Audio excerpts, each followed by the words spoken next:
Greetings, and welcome to another episode of Coffee with Kiyonah. May you be blessed.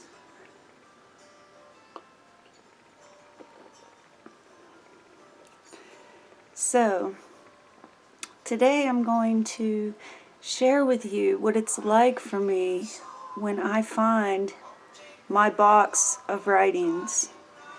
I was a writer. I've been a writer all my life just because that's my natural ability. This is the way things come out the best. Well, I used to have boxes and boxes and boxes of manuscripts and manuscript notes and research and notes of inspiration that I took from watching TV shows, movies, listening to interviews on the radio, irreplaceable notes, and they were all lost or thrown away or destroyed by other people. And it's like, to me, it feels the same as the Library of Alexandria being gone, you know. Like, it feels irreplaceable and like there's a big chunk of life missing. So after all this time and all these years and everything I've been through, I only have one little box left, which is halfway full with a bag of papers. It's not much stuff at all. It's fragments and shards. It makes me feel like some kind of a spiritual archaeologist to go through it. And it occurred to me that I would like to document what that's like for me, to find that and share that with other writers. So when I opened the box, I was really surprised because this seems to be a magical box. I kid you not. I've known very well what's in my box because it's all I have left in the world of my writings for all those years. And every time I open the box, there's a piece of paper in there that was not in there before. This time, that particular piece of paper was a piece of paper that apparently my son wrote of memories from his childhood, from when we lived in Boone. You know, telling things that I had forgotten about, things that he enjoyed about his childhood, that kind of captured the details of what his life was like.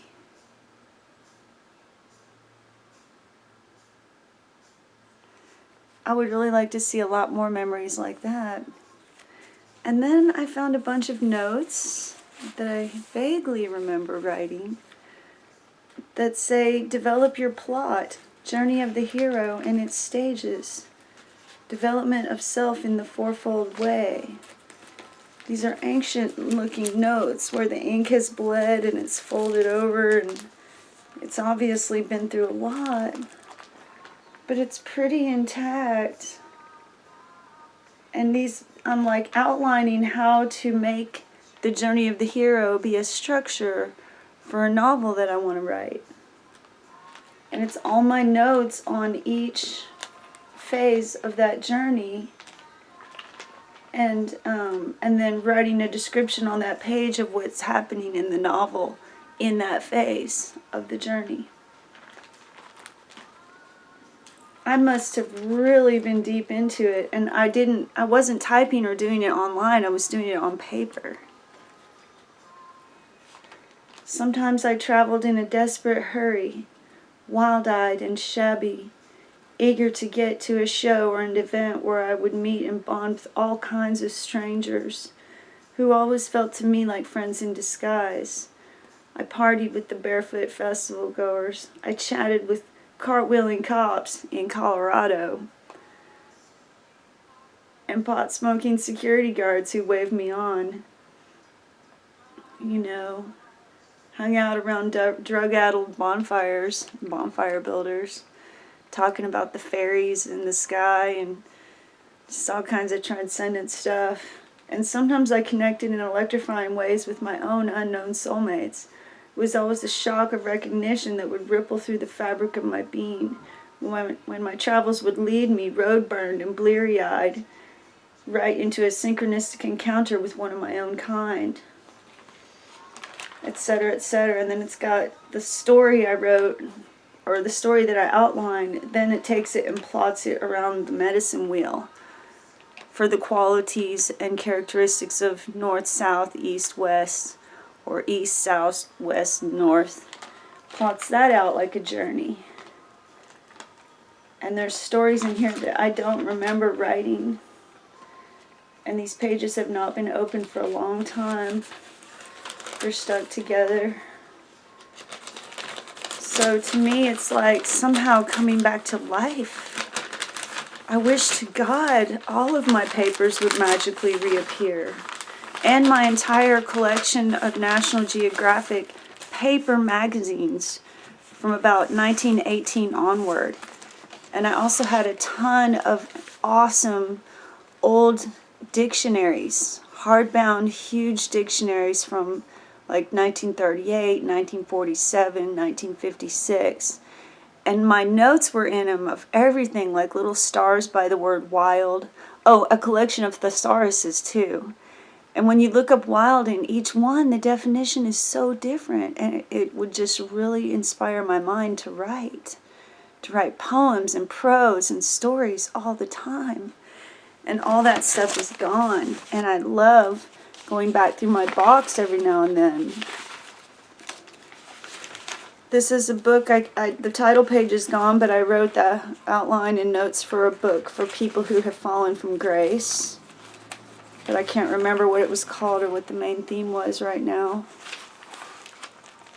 It was probably something about being a hero, journeying heroically. My past is receding behind me. I'm leaving it behind.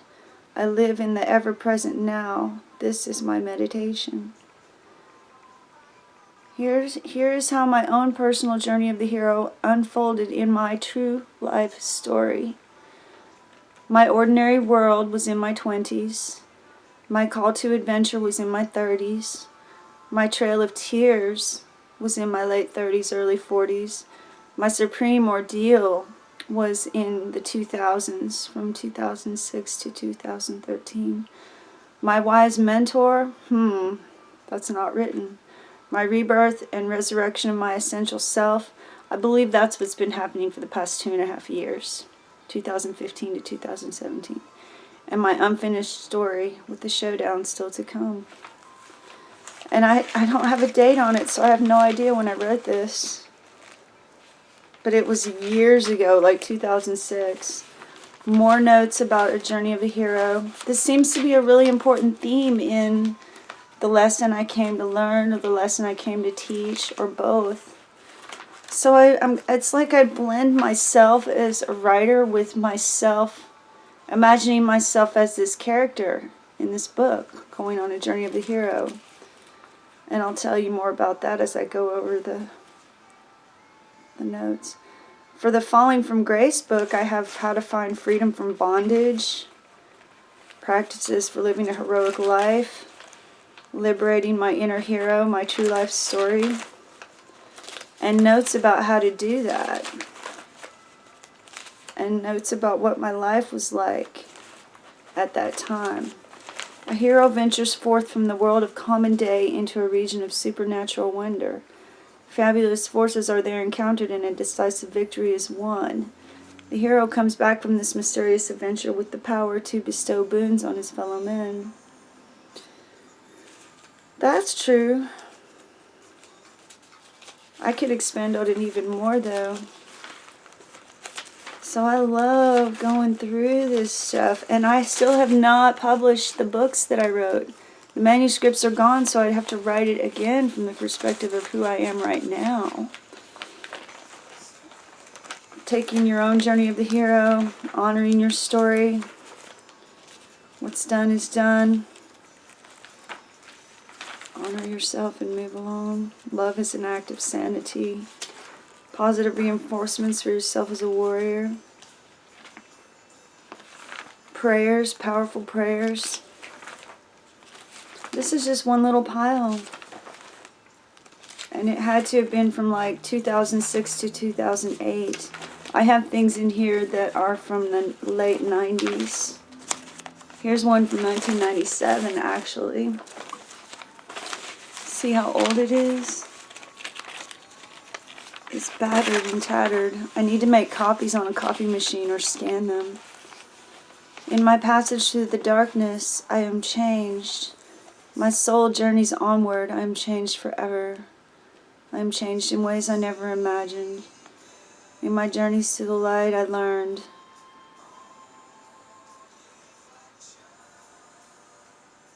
My friend George told me that I smoke like a child, indicative of my dual nature. Nature in some ways, yet mature in some ways, yet immature in others. I smoke, yet I do it like a child. Gestures, posture, etc. can be read like a biographical book.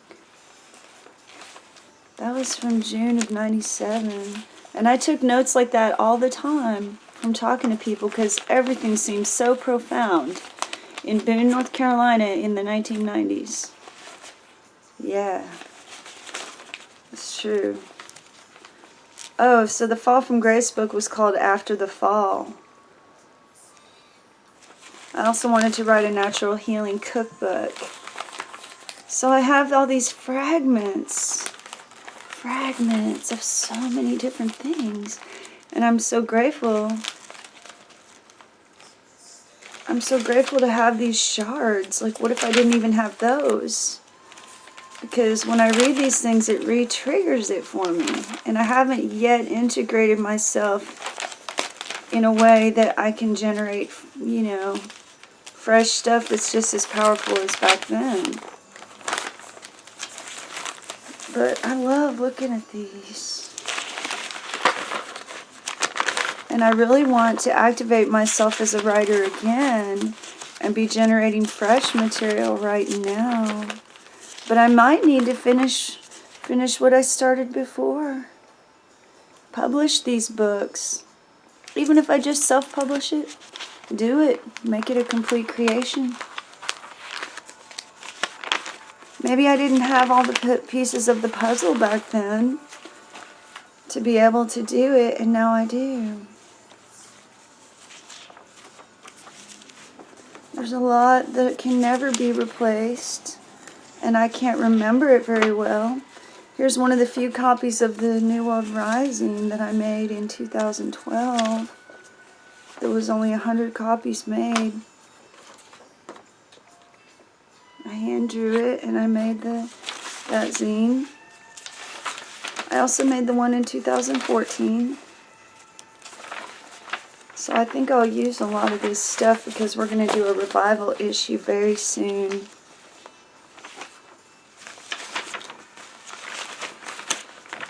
So these are just zine notes. That's not very old. I like seeing the old stuff. The old journal notes and things from the past.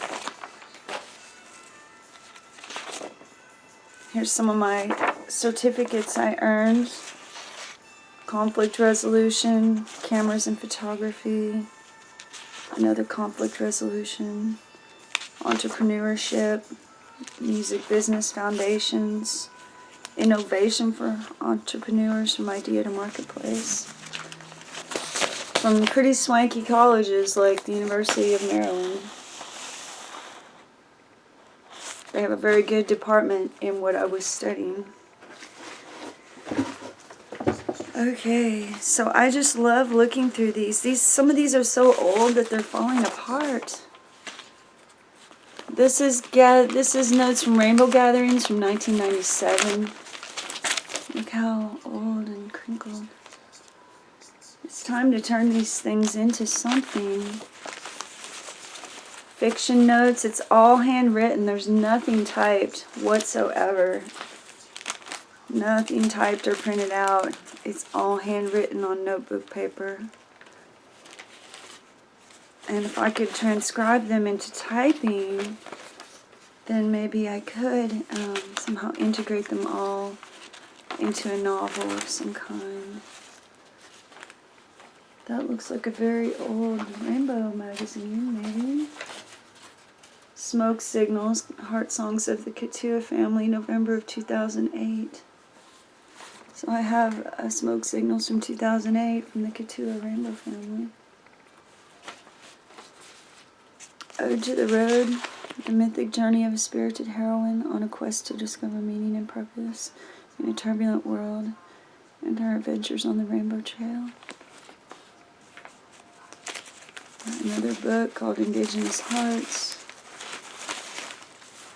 Drawings from one of my children, I'm not even sure who. Maybe Opie or Anna, I'm not sure, because these are very old notes from before Jesse was born. Lists of things I was interested in. Plot ideas for stories. Just all these rich little details. Some things I printed out from Facebook, apparently so I could read them out loud and read from the paper. A diary entries from 2007 that are stuck to other paper. This has bled through so much that I can't tell what it is. It doesn't look like my writing either. I have no idea what that is or where it came from. That's a mystery. And then these are diary pages, timelines of my life, phone numbers of long forgotten people. Goodness gracious.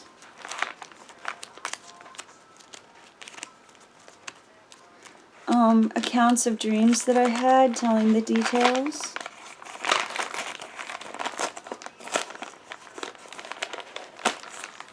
More memories from my son.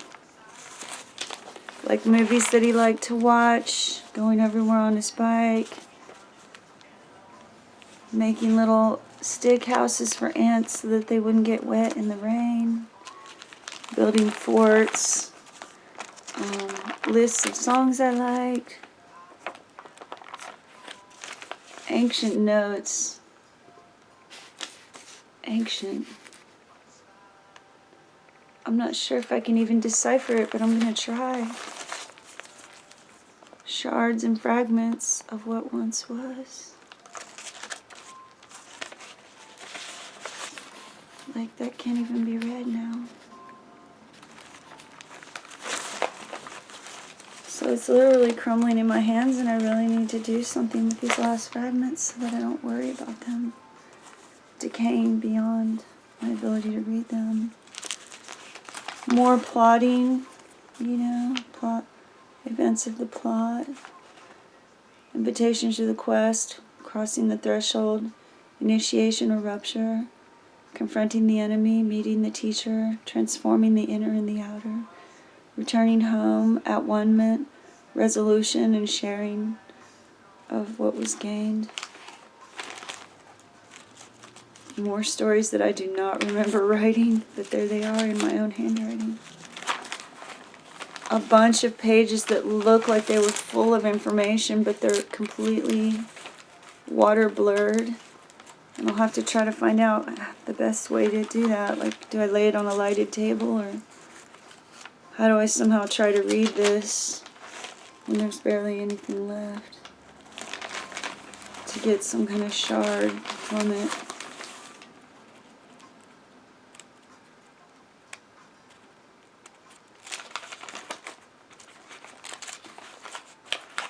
They're literally fading like old timelines. Ode to the Road. Interesting. And then it seems like there might be one or two missing, but I have these old cameras that survived all these years. And I have no idea if they could be developed, but I don't want to throw them away. And these are some journals that are really falling apart, and more notes.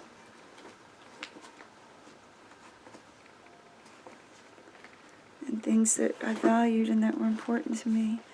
They're literally crumbling. May our hearts beat as one. Wow. poems that I copied from out of books. It's all by hand. May all things move and be moved in me, and know and be known in me. May all creation dance for joy within me. Chinook Psalter. Oh man, there's so much good stuff. I want to recapture this and recalibrate my soul back to this vibration. I don't care if it's moldy. I don't care if it's falling apart. There's the chakras. I drew this sometime in the early 2000s. And this side has a heart chakra drawn on it. This is the only one I have left. Oh man.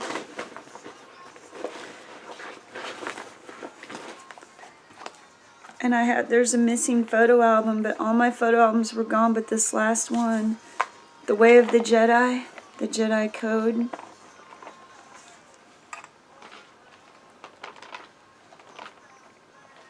Developing your power. Understanding the vibrational nature of the universe.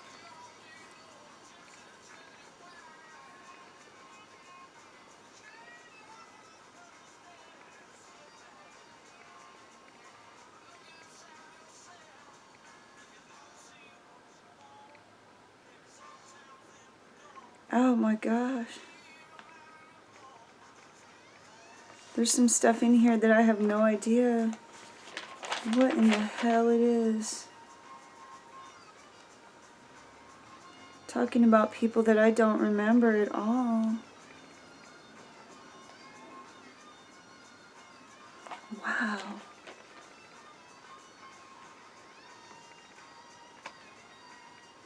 Oh.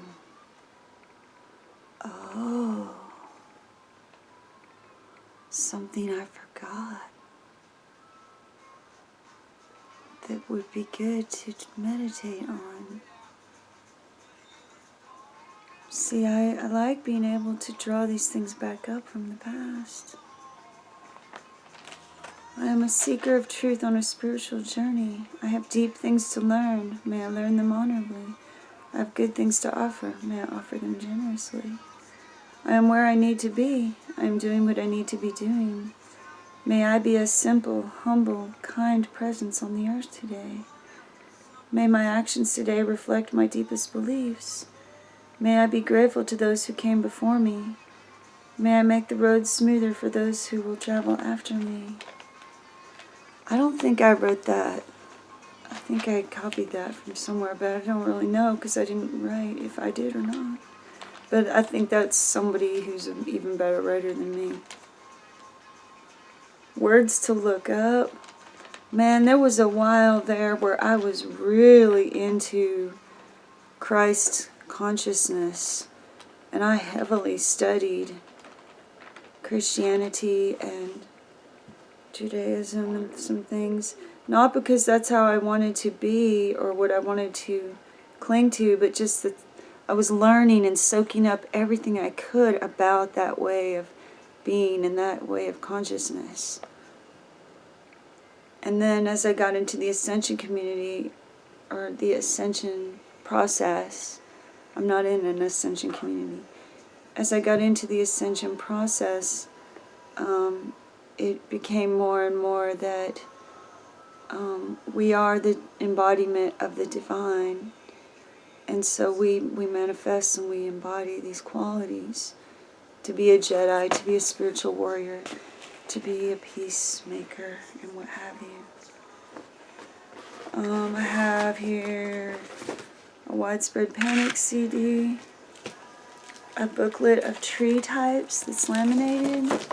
I used to carry this with me everywhere on my hikes in North Carolina and look for the trees on here. There was no cell phones with apps back then.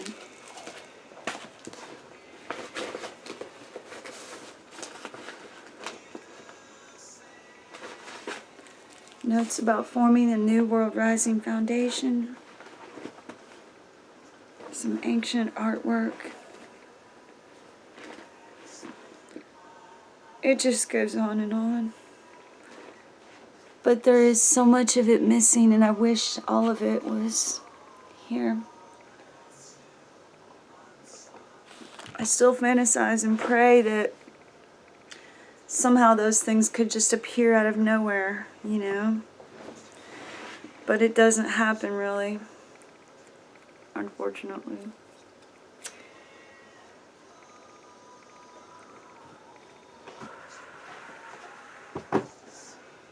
I used to have such joy from going through my boxes of manuscripts and papers.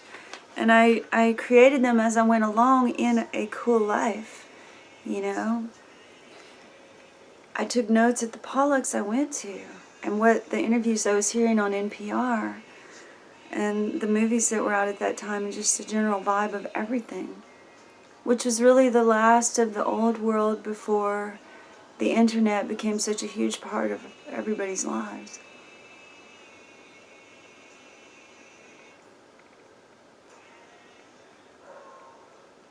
I'd like to keep carrying that same vibe. When I meet a really cool, earthy person, you know, and I go to their house, and it's just so good to be there. Just the way it's decorated, the way it smells, the way it feels. You're just like, oh, you know, what a breath of fresh air. This is so wonderful. I want to embody that in my life, but I feel like I lost it, and I got so destroyed. And now I'm far away from the mountains of North Carolina, and I don't have a camper van, etc. And I want the paraphernalia to make the outside match what I want the inside to be. And since I can't have it yet, what I'm doing is going through my writings and trying to do hypnosis on myself to remember, to have flashbacks. I want to do it calmly and slowly. I want to savor it, you know. I don't want to know every single word on every page and be done with it. I want to be able to keep diving back into it and finding something different every time. So this is all I have left of that life. There's so much that was so awesome that is gone, that was not published. And I wonder if it can come back to me. I don't know. I wonder if that kind of life can come back to me, where I know those kind of people and go to those kind of places and hear that kind of music, etc., etc. So we shall see what comes from this. So remember to be beautiful, be free, and be true to yourself. Be blissed and be blessed and be a blessing. And take care and take it easy. And until I talk to you again, namaste and blessed be.